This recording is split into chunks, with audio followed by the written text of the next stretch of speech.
Hello, fellow clergymen and women. My name is Dr. Desmond Sumter. I practice family medicine as well as sleep medicine in the Columbia, South Carolina area. I'm also the pastor of the Mount Moriah Baptist Church in Hopkins, South Carolina. I decided to share with you all my perspective on the coronavirus pandemic that we are experiencing. This is not your typical virus. This is not the flu. This virus is very different from the flu, and we must take it seriously. The flu typically kills about 0.05% to 0.1% of individuals infected with influenza or the flu.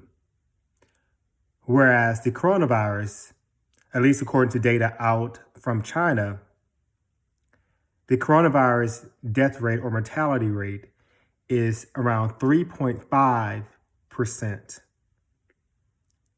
Yes, you do the math on that. The flu kills typically up on the high end 0.1%.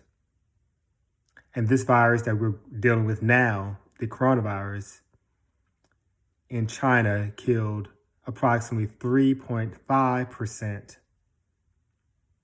of individuals infected with the virus. So this virus is much more deadly than the flu, at least according to the data that we have currently.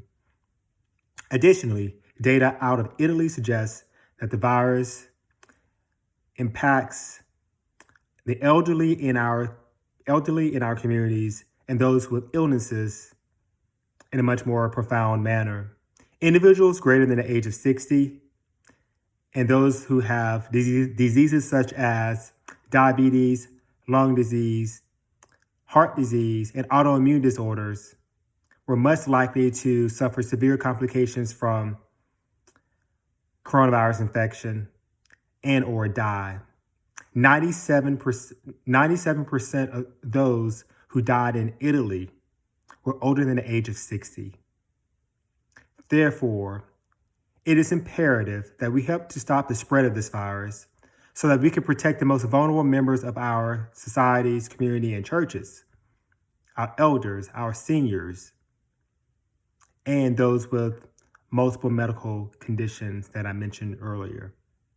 We can help stop the spread of this virus by engaging in social distancing, which means to avoid gathering in large settings, avoid gathering in public settings, such as churches, restaurants, public meetings, avoid congregating in grocery stores and shopping malls. That's the only way we can contain this virus. Singapore and Taiwan, their efforts shows us that if we engage in public social distancing or quarantine everybody for a period of 2 weeks, we can greatly mitigate the spread of this virus. Because of social distancing in Singapore, they were able to keep their coronavirus infection total number of people less than 200. In Taiwan, it was like less than 50, all because they control the spread of the virus by engaging in social distancing and also by testing majority, if not all of their citizens. So what we can control is where we go and what the things that we do. So we should control the things that we can control.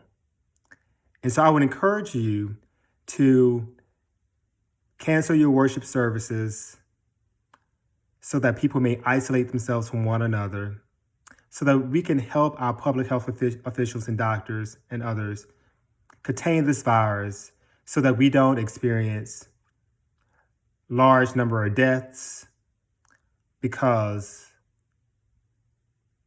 the virus spread like wildfire among us.